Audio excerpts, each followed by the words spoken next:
এর সাধ্য নাই যে সে তত পাপ করে। হেন কৃষ্ণ নাম যদি লয় বহুবার, তথাপি না হয় যদি প্রেমের উদয়, তবে জানি তাহাতে অপরাধ প্রচুর। কৃষ্ণ নাম বীজ তাই না করে অঙ্কুর। তো কৃষ্ণ এক, কৃষ্ণ নামে যত পাপ হরে জীবের সাধ্য নাই যে সে তত পাপ করতে পারে। দেখুন, গৃহে থাকো বনে থাকো সদা হা গৌরাঙ্গ বলে ডাকো, সুখে নাহি ভুলো দুঃখে নাহি ভুলো সদা স্মর প্রাণ খুলে। গৃহে তো এসছেন, গৃহে তো থাকতে হবে, গৃহবন্দী যখন হয়েছেন গৃহে তো চলতেই হবে, গৃহ তো ছাড়তে পারবেন না। এই গৃহে কেন বন্দী হয়েছেন? এও অনাদি কর্ম সঞ্চিত কর্মের ফল, এও অনাদি জন্ম সঞ্চিত কর্মের ফল, তাই গৃহবন্দী। আজ যারা গৃহ থেকে মুক্ত হয়েছেন তারা সেইভাবে কর্ম করেছিলেন, মুক্ত হয়ে গেছে।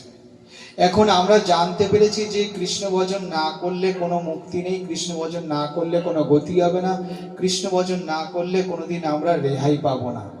তাহলে জানিয়া শুনিয়া যে না করিবে ভজন, পুনঃ পুনঃ পাইবে সে গর্বের যাতন। এখন তো আমরা জেনে নিচ্ছি, বুঝে নিচ্ছি, এখন থেকে তো আমরা করতে পারি। দুর্লভ মানব জন্ম সৎসঙ্গে তরহ এ ভব সিন্ধুরে। দুর্লভ মনুষ্য জন্ম, অনেক কষ্ট করে পাওয়া। 84 লক্ষ 80 লক্ষ অগাড়ে অগাড়ে জীবন গেছে, লাস্টের 4 লক্ষের শেষ জন্ম হচ্ছে মনুষ্য জন্ম। অনেক কষ্ট করে এই জন্ম পাওয়া, কিন্তু অনুভব করতে আমরা পারি না। কেন পারি না? এক একটা দেহ যখন আমরা ধারণ করি, আর সেই দেহ থেকে যখন আত্মা বেরিয়ে যায়, বেরিয়ে যাওয়ার সাথে সাথে আত্মা সব বিস্মৃতি ঘটে।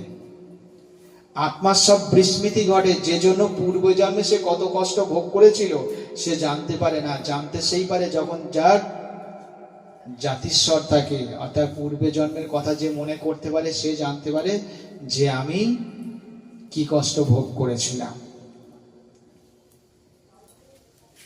তো সবাইকে বলেছেন, সমস্ত শাস্ত্রে বলেছেন নাম করে যান মন প্রাণ দিয়ে।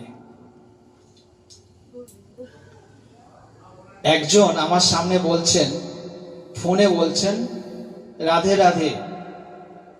অপর দিকের ব্যক্তি তিনি বলছেন কি কি ওই যে সব আপনাদের সংসারে একটা রাফ খাবার দাবার বানায়, কি সব বলে ওর নাম, সেই খাবারটা আমি নাম নিতে পারছি না। বলছে কতটা রাখবো। আমি শুনে বললাম এই কি ব্যাপার? বললে রাধে রাধে বললে না তুমি? ও যেই রাধে রাধে বলেছে, অপর দিক দিয়ে রাধে রাধে বলছে। আমি ভাবলাম কি ও তাহলে বোধহয় ও অন্য কোনো ভক্ত আছে, নাহলে